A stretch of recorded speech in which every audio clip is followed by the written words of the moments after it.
सुप्रभातम छात्रों। Last lecture में मैंने द्वितीय पाठ दुर्बुद्धि विनश्यति की पीडीएफ फाइल भेजी थी। आज ये पीरियड में मैं आपको उसका ट्रांसलेशन भेज रही हूँ और कहानी समझाती हूँ, ठीक है। मगध देश में फुलोत्पल नाम का तालाब था। वहाँ संकट और विकट नाम के दो हंस रहते थे। कंबुग्रीव नाम का एक कछुआ इन दोनों का मित्र था, वह भी वहाँ रहता था।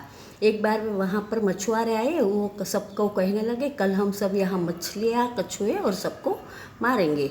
यह सुनकर कछुआ बोला कि हे मित्रों, क्या तुम दोनों ने मछुआरे की बात सुनी? अब मैं क्या करूँगा, कैसे जीऊँगा? दोनों हंसों ने कहा, सुबह हम सोचेंगे, कुछ न कुछ कर लेंगे, ठीक है। कछुए ने कहा, ऐसा नहीं, जैसा मैं कहूँ वैसा आप करो दोनों, और मुझे यहाँ से दूसरे तालाब में ले जाओ। हंसों ने कहा, ठीक है, बोलो क्या करना है। तो कछुओं ने कहा, आप एक दोनों लकड़ी ले लो, आप दोनों मुझे बीच में टंगा दो और हम तीनों उड़कर चले जाएंगे। तो हंस ने बोला, ठीक है, ऐसा करते हैं। पर लेकिन हंस ने कहा कि इसमें एक हानि हो सकती है। तो कछुए ने बोले, क्या? तो कि ये हानि हो सकती है कि अगर नीचे से सब तुम्हारी मजाक उड़ाए या कुछ बोले तो तुम उनको जवाब दोगे तो लकड़ी तुम्हारे मुंह से छूट जाएगी और तुम सीधा नीचे गिरोगे और मर जाओगे।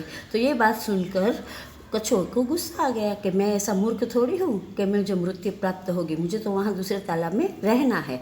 तो बोला, ठीक है, चलो चलते हैं। इस तरीके से तीनों लकड़ी में लटके हुए कछुओं को हंस लेकर चलने लगे। अब जैसे ही वो लोग ऊपर निकले तो ऊपर सब लोगों ने देखा तो वहाँ ग्वाल बाल खेल रहे थे। उन्होंने देखा, अरे रे देखो, कछुआ भी उड़कर जा रहा है, कैसा लग रहा है। तो फिर वो देखकर दूसरे ग्वाल बोलने लगे, ये अगर नीचे गिरेगा ना तो मैं इसे पका कर खाऊंगा। किसी ने कहा, ये नदी के किनारे जला कर खाऊंगा। एक दूसरे ग्वाल ने कहा, मैं उसको घर जाके लेकर खाऊंगा। ये सब सुनकर कछुआ क्रोधित हो गया और मित्रों को दिया हुआ वचन भूल गया और कहने लगे, तुम सब राख खाओ। उसी क्षण वह कछुआ लकड़ी से जमीन पर गिरा।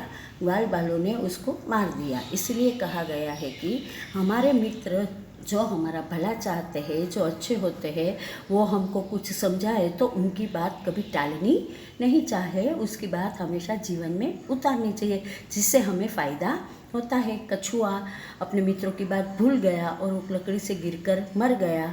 तो इस तरह दुर्बुद्धि विनश्यति, जो खराब बुद्धि वाले होते हैं उसका विनाश होता है, ठीक है। अब ये ट्रांसलेशन आप लोग आपकी नोटबुक में लिख लेना। धन्यवाद छात्रों।